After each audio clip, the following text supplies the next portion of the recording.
माना जाता है कि भगवान विष्णु जब चारों धामों पर बसे अपने धामों की यात्रा पर जाते हैं तो हिमालय की ऊंची चोटियों पर बने अपने धाम बद्रीनाथ में स्नान करते हैं। पश्चिम में गुजरात के द्वारिका में वस्त्र पहनते हैं और जगन्नाथपुरी में भोजन करते हैं और दक्षिण में रामेश्वरम में विश्राम करते हैं। द्वापर के बाद भगवान कृष्ण जगन्नाथपुरी में निवास करने लगे और बन गए जग के नाथ जगन्नाथ।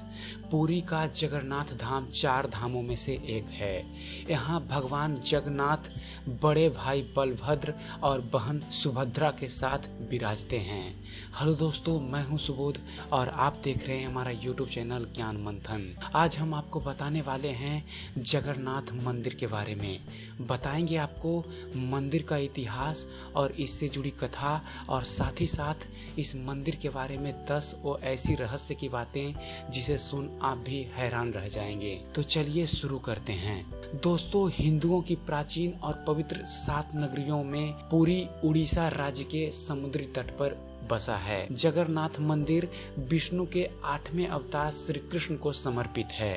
भारत के पूर्व में बंगाल की खाड़ी के पूर्वी छोर पर बसी पवित्र नगरी पुरी उड़ीसा की राजधानी भुवनेश्वर से थोड़ी दूरी पर ही है। आज का उड़ीसा प्राचीन काल में उत्कल प्रदेश के नाम से जाना जाता था। यहाँ देश की समृद्ध बंदरगाहें थी जहाँ जावा, सुमात्रा, इंडोनेशिया, थाईलैंड और अन्य कई देशों का इन्हीं बंदरगाह के रास्ते से व्यापार होता था। जगन्नाथपुरी की धरती को बैकुंठ कहा गया है। यह भगवान विष्णु के 4 धामों में से एक है। इसे श्री क्षेत्र, श्री पुरुषोत्तम क्षेत्र, शाक क्षेत्र, नीलांचल, नीलगिरी और श्री जगन्नाथपुरी भी कहते हैं। यहाँ लक्ष्मीपति भगवान श्री विष्णु ने तरह तरह की लीलाएं की थी। ब्रह्मा और स्कंद पुराण के अनुसार यहाँ भगवान विष्णु पुरुषोत्तम नील माधव के रूप में अवतरित हुए और सवर जनजाति के परम पूज्य देवता बन गए। सवर जनजाति के देवता होने के कारण यहाँ भगवान जगन्नाथ के रूप में कबीलाई देवताओं की तरह है। पहले कबीले के लोग अपने देवताओं की मूर्तियों को काष्ठ यानी कि काठ के बनाते थे। जगन्नाथ मंदिर में सवर जनजाति के पुजारियों के अलावा ब्राह्मण पुजारी भी हैं। ज्येष्ठ पूर्णिमा के आषाढ़ पूर्णिमा तक सवर जाति के दैत्यपति जगन्नाथपति जगन्नाथ जी की सारी रीतियां करते हैं। पुराणों के अनुसार नीलगिरी में पुरुषोत्तम हरि की पूजा की जाती है। पुरुषोत्तम हरि को यहाँ भगवान श्री राम के रूप में माना गया है। सबसे प्राचीन मत्स्य पुराण में लिखा गया है कि पुरुषोत्तम क्षेत्र की देवी बिमला हैं और यहाँ उनकी पूजा होती है।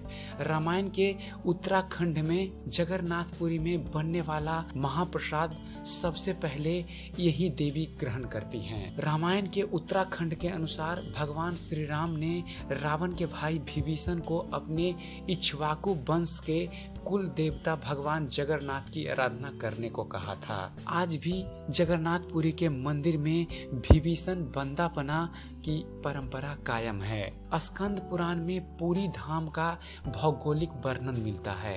अब आपको बतलाते हैं जगन्नाथ मंदिर के इतिहास के बारे में कि कैसे और किसने बनाया था इस मंदिर को। दोस्तों, इस मंदिर का सबसे पहला प्रमाण महाभारत के मन पर्व में मिलता है। कहा जाता है कि सबसे पहले सवर आदिवासी विश्ववसु ने नील माधव के रूप में इनकी पूजा की थी। आज भी पुरी के मंदिरों में कई सेवक हैं जिन्हें दैतापति के नाम से जाना जाता है। राजा इंद्रद्युम्न ने बनवाया था यह जगन्नाथपुरी मंदिर। राजा इंद्रद्युम्न मलावा के राजा थे जिनके पिता का नाम भारत था और माता का नाम सुमति था। राजा इंद्रद्युम्न के सपने में हुए थे जगन्नाथ के दर्शन। कई ग्रंथों में राजा इंद्रद्युम्न और उनके यज्ञ के बारे में विस्तार से लिखा है। उन्होंने यहाँ कई विशाल यज्ञ किए और एक सरोवर बनवाया। एक रात भगवान विष्णु ने उनको सपने में दर्शन दिए और कहा, नीलांचल पर्वत की एक गुफा में मेरी एक मूर्ति है, उसे नील माधव कहते हैं। तुम एक मंदिर बनवाकर उसमें मेरी यह मूर्ति स्थापित कर दो। राजा ने अपने सेवकों को नीलांचल पर्वत की खोज में भेजा। उसमें से एक था ब्राह्मण विद्यापति। विद्यापति ने सुन रखे थे कि सवर कबीले के लोग नील माधव की पूजा करते हैं और उन्होंने अपने देवता की इस मूर्ति को नीलांचल पर्वत की गुफा में छुपा रखा था। वह यह भी जानते थे कि सवर कबीले का मुखिया विश्ववसु नील माधव का उपासक है और उसी ने मूर्ति को गुफा में छुपा रखा है। चतुर विद्यापति ने मुखिया की बेटी से विवाह कर लिया। आखिर में वह अपनी पत्नी के जरिए नील माधव की गुफा तक पहुंचने में सफल हो गए। उसने मूर्ति को चुरा ली और राजा को लाकर दे दी। विश्ववसु अपने आराध्य देव की मूर्ति चोरी होने से बहुत दुखी हुआ। अपने भक्त के दुख से भगवान भी दुखी हो गए। भगवान गुफा में लौट गए, लेकिन साथ ही राजा इंद्रद्युम्न से वादा किया कि वो एक दिन उनके पास जरूर लौटेंगे, बशर्ते कि वो एक दिन उनके लिए विशाल मंदिर बनवा दे। राजा ने मंदिर बनवा दिया और भगवान विष्णु से मंदिर में विराजमान होने के लिए कहा। भगवान ने कहा कि तुम मेरी मूर्ति बनाने के लिए समुद्र में तैर रहा पेड़ का बड़ा टुकड़ा उठाकर लाओ, जो द्वारिका से समुद्र में तैरकर पूरी आ रहा है। राजा के सेवकों ने उस पेड़ के टुकड़े को ढूंढ लिया, लेकिन सब लोग मिलकर भी तब राजा को समझ में आ गया कि नील माधव के अनन्य भक्त सवर कबीले के मुखिया विश्ववसु की ही सहायता लेनी पड़ेगी। सब उस वक्त हैरान रह गए जब विश्ववसी भारी भरकम लकड़ी को उठाकर मंदिर तक ले आए। अब बारी थी लकड़ी से भगवान की मूर्ति गढ़ने की। राजा के कारीगरों ने लाख कोशिश कर ली, लेकिन कोई भी लकड़ी में एक छेनी तक भी नहीं लगा सका। कहते हैं तब तीनों लोग के कुशल कारीगर भगवान विश्वकर्मा एक बूढ़े व्यक्ति का रूप धरकर जगन्नाथपुरी आए। उन्होंने राजा से कहा कि वे नील माधव की मूर्ति बना सकते हैं, लेकिन साथ ही उन्होंने अपनी एक शर्त भी रखी कि वे 21 दिन में मूर्ति बनाएंगे और अकेले ही बनाएंगे, कोई उनको बनाते हुए नहीं देख सकता। उनकी शर्त मान ली गई। लोगों को आरी, छेनी, हथौड़ी की आवाजें आती रही। राजा इंद्रद्युम्न की रानी गुंडीचा अपने को रोक नहीं पाई। वह दरवाजा के पास गई तो उसे कोई आवाज सुनाई नहीं दी। वह घबरा गई। उसे लगा बूढ़ा कारीगर मर गया है। उसने राजा को इसकी सूचना दी। अंदर से कोई आवाज सुनाई नहीं दे रही थी तो राजा को भी ऐसा ही लगा। सभी शर्तों और चेतावनियों को दरकिनार करते हुए राजा ने कमरे का दरवाजा खोलने का आदेश दे दिया। जैसे ही कमरा का दरवाजा खोला गया तो बूढ़ा व्यक्ति गायब था और उसमें 3 अधूरी मूर्तियां पड़ी मिली। भगवान नील माधव और उनके भाई के छोटे छोटे हाथ बने थे, लेकिन उनके पैर नहीं थे, जबकि सुभद्रा के हाथ और पांव बनाए ही नहीं गए थे। राजा ने इसे भगवान की इच्छा मानकर इन्हीं अधूरी मूर्तियों को स्थापित कर दिया। तब से लेकर आज तक तीनों भाई बहन इसी रूप में जगन्नाथपुरी के मंदिर में विद्यमान हैं। वर्तमान में जो मंदिर है वह 7वीं सदी में बनवाया गया था। हालांकि इस मंदिर का निर्माण ईसा पूर्व 2 में भी हुआ था। यहाँ स्थित मंदिर 3 बार टूट चुका है। 1174 ईस्वी में ओडिशा के शासक अनंग भीमदेव ने इसका पुनः जीर्णोद्धार करवाया था। मुख्य मंदिर के आसपास लगभग 30 छोटे बड़े मंदिर स्थापित हैं। चलिए अब आपको बतलाते हैं जगन्नाथ मंदिर के 10 वो चमत्कार जिसे देखकर लोग आज भी आश्चर्यचकित रह जाते हैं। पहला चमत्कार है जगन्नाथपुरी मंदिर का हवा के विपरीत लहराता ध्वज। श्री जगन्नाथ मंदिर के ऊपर स्थापित लाल ध्वज सदैव हवा के विपरीत दिशा में लहराता है। ऐसा किस कारण होता है यह तो वैज्ञानिक ही बता सकते हैं, लेकिन यह निश्चित ही आश्चर्यजनक बात है। यह भी आश्चर्य है कि प्रतिदिन शाम के समय मंदिर के ऊपर स्थापित ध्वज को मानव द्वारा उल्टा चढ़कर बदला जाता है। ध्वज भी इतना भव्य है कि जब यह लहराता है तो इसे सब देखते ही रह जाते हैं। ध्वज पर शिव का चंद्र बना हुआ है। इस मंदिर का दूसरा चमत्कार है गुंबद की छाया नहीं बनती। दोस्तों यह दुनिया का सबसे भव्य और ऊंचा मंदिर है। यह मंदिर 4 लाख वर्ग फुट के क्षेत्र में फैला हुआ है और इसकी ऊंचाई लगभग 214 फुट है। मंदिर के पास खड़े रहकर इसका गुंबद देख पाना असंभव है। मुख्य गुंबद की छाया दिन के किसी भी समय अदृश्य ही रहती है। हमारे पूर्वज कितने बड़े इंजीनियर रहे होंगे, यह एक मंदिर के उदाहरण से समझा जा सकता है। पुरी के मंदिर का यह भव्य रूप 7वीं सदी में निर्मित किया गया था। जगन्नाथपुरी मंदिर का तीसरा चमत्कार है मंदिर के ऊपर स्थित चमत्कारिक सुदर्शन चक्र। पुरी में किसी भी स्थान से आप मंदिर के शीर्ष पर लगे सुदर्शन चक्र को देखेंगे तो वह सदैव आपको अपने सामने ही लगा दिखेगा। इसे नील चक्र भी कहते हैं। यह अष्ट धातु से निर्मित है और अति पावन और पवित्र माना जाता है। जगन्नाथपुरी से जुड़ा चौथा चमत्कार है हवा की दिशा। सामान्य दिनों के समय हवा समुद्र से जमीन की तरफ आती है और शाम के दौरान इसके विपरीत, लेकिन पुरी में इसका उल्टा होता है।